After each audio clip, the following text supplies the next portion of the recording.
Well, we've had two prior gathering conference topics.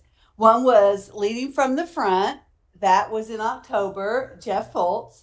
And then we had Open Book Management, OBMX Talk. And that was last month in November. John Bazin did that one for us. And so I was looking at a third topic, and I was really impressed by a speaker named Ruby Payne. And you may not be familiar with Ruby. She probably is more popular in social circumstances and education, perhaps. But she presented at the business conference, and it was pretty empowering. As a matter of fact, we all sat around talking about her presentation through the whole conference. She unfortunately would not allow her conference to be recorded. So I thought, okay, I'd like to present a Ruby Pain topic, but I'm not the most knowledgeable. So I've recruited someone, and she's been very familiar with Ruby Payne, and first heard her probably close to 20 years ago. And she is in education, and so she uses the principles that Ruby Payne talks about. It's a lot about bridges out of poverty, but we're going to talk about one of her attributes that she really Ruby stresses, has to do with resiliency. So I'd like you to welcome Sara Allen.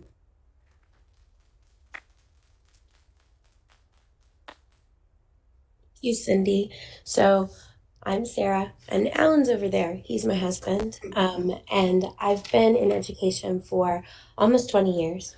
And I'm just really excited to be here today to share with you a little bit. So we're going to jump right in.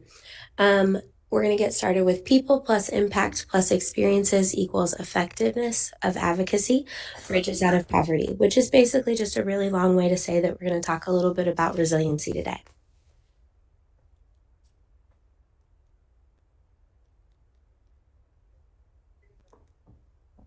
Okay, so this is our agenda for today. We're going to talk just a tiny bit about Ruby Payne because I wasn't sure how much of you or how many of you really knew that much about her.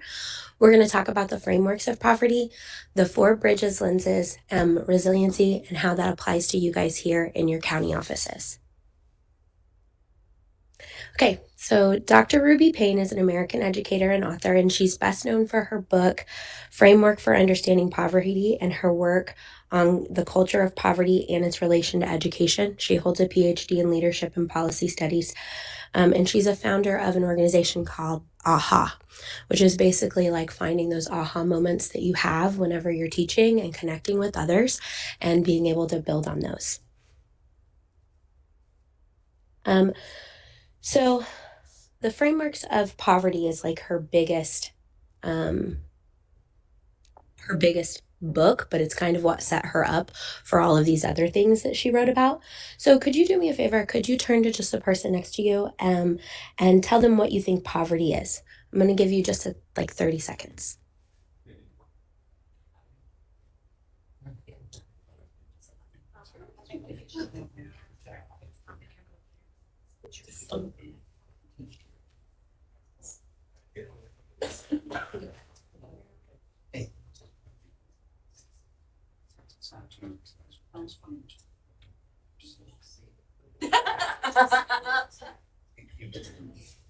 All right. It sounds like, wrap it up just a little bit. It sounds like you guys had some really great answers. So just to bring us all back together on what like a definition for poverty could be, a quick Google search and you're going to come up with poverty being a state of being extremely poor or inferior in quality or insufficient in amount. So basically being without. Poverty can also be discussed in terms of types of poverty like absolute, relative, situational, or even generational. A lot of Ruby Payne's work focuses on generational poverty and how it can be challenging for one to leave that state of poverty. And in her work, she defines poverty as an extent to which an individual does without resources. And so she talks a lot about the types of resources that have in the different types of classes that people live in. So her framework for poverty state really like this is where it starts to take shape. So basically, there are different socioeconomic classes, and within those classes, people learn from or about these resources based on those classes. So, like, as you're growing up, depending on how you're living, you're going to learn about finances from your family. You're going to learn about, you're going to have your like emotional learning that you do, your mental and cognitive learning that you do, your spiritual growth, your support systems, your relationships. There are also hidden rules, language. There's a formal register and an informal register, and then how you take care of yourself physically. Different, like the different types of classes, all deal with that in a little bit different way. And those resources can be a little bit more helpful in different types of classes. Um, So and I know we're moving a little bit fast, but it's because we really want to get to the resiliency part. So, but I wanted to make sure you guys had enough understanding to be able to really talk about that portion. So, she wrote another book that talks about bridging your way out of poverty. And those 4 bridges that she talks about are your individual, your institutional, your community, and your policy. So, in the institutional or individual lens, that's how we relate as individuals to others and our families and those kinds of things. Institutional is like your workplaces, your schools, your communities or universities, and your community is like your churches, your local governments, your organizations, and your policies are your larger forms of government where you can really make some societal change. So, in those areas, you're going to see that there are different mental models that they might use, like different ways that people are thinking. So people in poverty, they value relationships above just about anything else because they don't have a lot of tangible things to value. So you're building those relationships. Those are super important to you. They almost, one thing that I learned is that they almost look at their family and their children as like something that just like really belongs to them. And so when you're interacting with them, like when I'm interacting with them in education, it's really important that you build a strong relationship with them, because if that's where they're coming from, they can take just about anything that you say as like a personal attack because you're impacting that thing that's so important to them. So in your middle class, we value like achievement and being able to accomplish things. In your wealthy classes, they value connection. And you're going to see that in those areas, they have different businesses and that they kind of interact with more frequently. So like your folks who maybe don't have as many resources, they're going to know how to work that pawn shop. But somebody who's got a lot of connections might not necessarily need to hang out at the pawn shop very often because they don't need that. That's not within their register of what they need to have access to. So in knowing that, it kind of helps you understand how you can best interact and make change or provide resources that are going to be beneficial. So that gets us to resiliency. So resiliency allows people to overcome different obstacles and persevere instead of giving up or quitting. Resiliency is that grit. It's what we use to kind of help us get through those hard parts in life. If we do another little Google search on resiliency, you get a person being able to withstand or recover quickly from situations. Another way to look at that is being able to spring back into shape after bending or stretching or being compressed. So when I think about that, like sometimes in our lives, we feel really stretched or we feel like we're being twisted up, and we use that grit to help us get through those moments that are really, really challenging. This is what separates those who are able to be successful from those who aren't. Being resilient allows those like amazing success stories that we hear of people who come from not having anything to being able to make real change in their lives and in communities because they were able to push through those things. They weren't given as, or didn't have access to, rather, a lot of different resources, but they were able to use that resiliency to help them make that change, help them find resources that they could use. So, how does that impact you as a county office leader? So, let's kind of connect those dots from all the different parts that we've discussed today. So, we talked about how resiliency kind of impacts you as a person, but how does that impact you as a leader? So, your job as a leader is to make sure that your staff feels supported, feels connected to you, and that you can give them the resources that they need to be successful. So, whenever you are in a situation that might be challenging, how you can impact your staff would be to teach them how to be resilient, teach them how to push through those hard moments.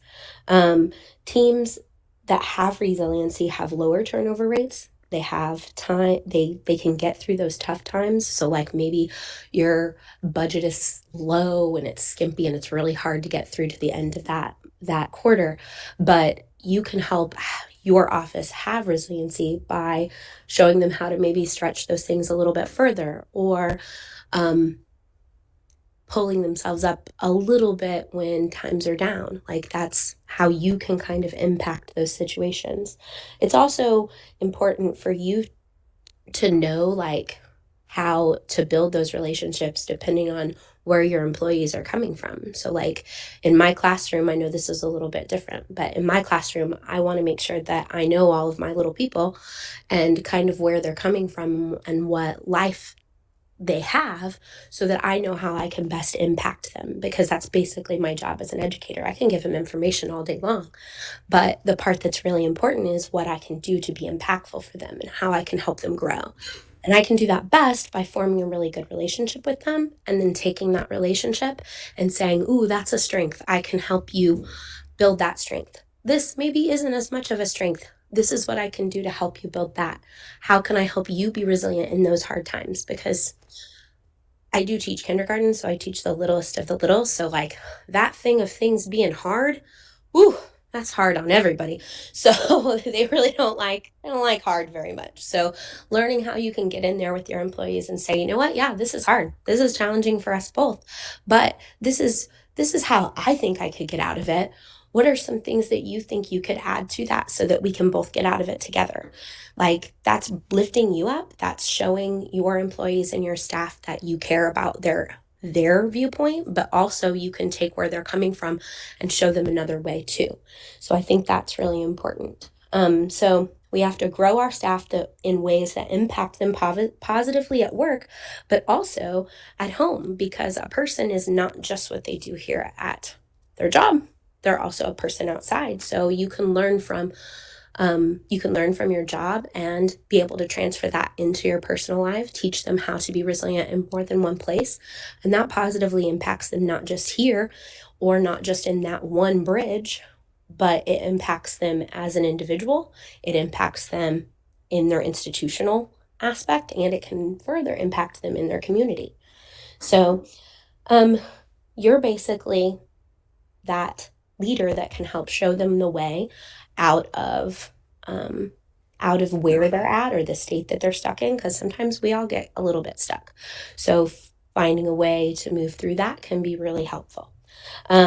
Also, as a county leader, it's important for us to be really good stewards of our resources and of the things that our taxpayers have given us. So it means that sometimes when money gets tight, we have to kind of find a graceful way to move through that. And so teaching people to do that in this aspect, but then also teaching them how to do that can transfer into their individual lens as well.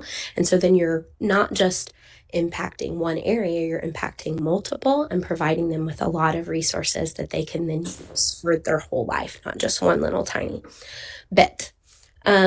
So I found some awesome words that I thought really resonated with this topic that we've kind of been discussing today. Um, when we learn how to become resilient, we learn how to embrace the powerful, broad spectrum of the human experience. Um, I thought that was really beautiful and kind of ties right into what she's saying that like whenever we learn how to kind of find those moments that are hard and embrace them, then we can add to that. In closing, I just want to add that your people are plus your impact on them, and then in turn, their impact on others, plus their experiences in your departments can equal effectiveness to advocate for different types of change that you want to see. So, thank you. Do you have any other questions?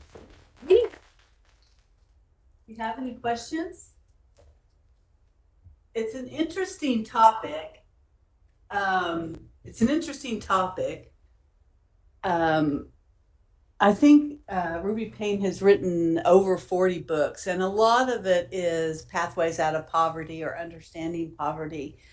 But really, at the end of the day, as Sara was mentioning, it really has a lot to do with resiliency.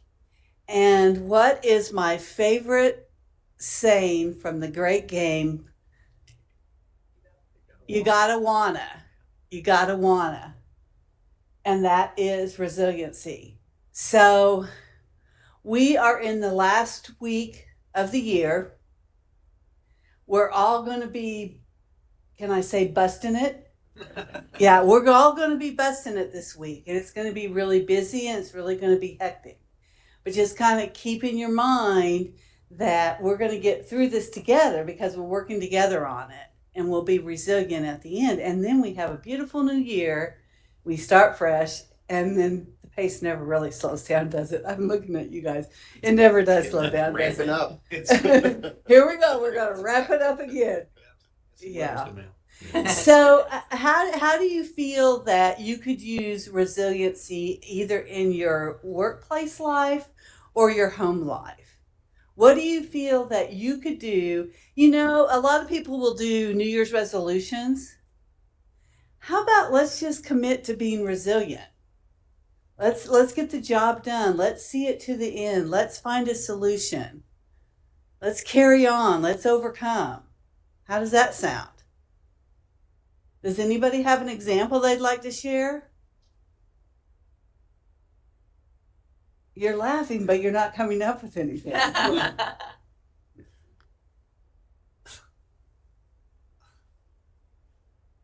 There are a lot of struggles at the end of the year, and Mhm. you know, we all have these massive, expectations of ourselves. But I think the resilient ones are the people that are in this room right now, because you know we know it's busy. We still come to the huddle. We still come to work. We still get dressed every day.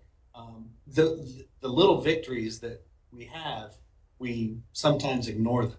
And I think it's okay for us to give ourselves a little bit of credit and a little bit of self attaboys for, or attagirls or attapersons for whatever we're doing. And I mean, I think we all, experience and exemplify resilience every day. Christian, I think you brought something up that really hits home. Okay. And it does go back to you gotta wanna. But beyond that, it's those small victories. Coming in the day after Christmas. Would we have all liked to have had that extra day? I bet we would. Yes, absolutely. But it was that small victory. Somebody's got to be there to serve the public. That's going to be me. That's going to be you. That's going to be you all. We're going to be here to serve the public. So don't wait for big wins, because big wins come and go, and they're not frequent. But you can celebrate small wins every single day to some degree. We got up day after Christmas. We got here. It's going to be busy today. We're going to serve the public, and we're going to do that to the best of our ability. So thank you for those small wins, because we do need to celebrate those small wins. Does anybody else have anything about resiliency that they'd like to tackle in the next day or two. Yes, I think Penny. sometimes it's taking that moment. I know you probably have it, time out or whatever it's called. I think, especially on the heels of Christmas, everybody's going and going and going. You got to get the meal done, you got to get the packages wrapped, you got to do this and this. And sometimes you just have to take that moment. And part of resiliency is to get mentally in the right frame of mind. And it might take a moment to just say, breathe. And that way you can kind of restructure, whether it's time management or even just your view of the situation. That's beautiful, Penny. You've got to take time for yourself. You have to stop and take a moment, take a breath, take time for yourself. Absolutely. I appreciate that. Absolutely. Any other comments? All right, guys, go out there and kill it this week. Thank you very much. Yeah.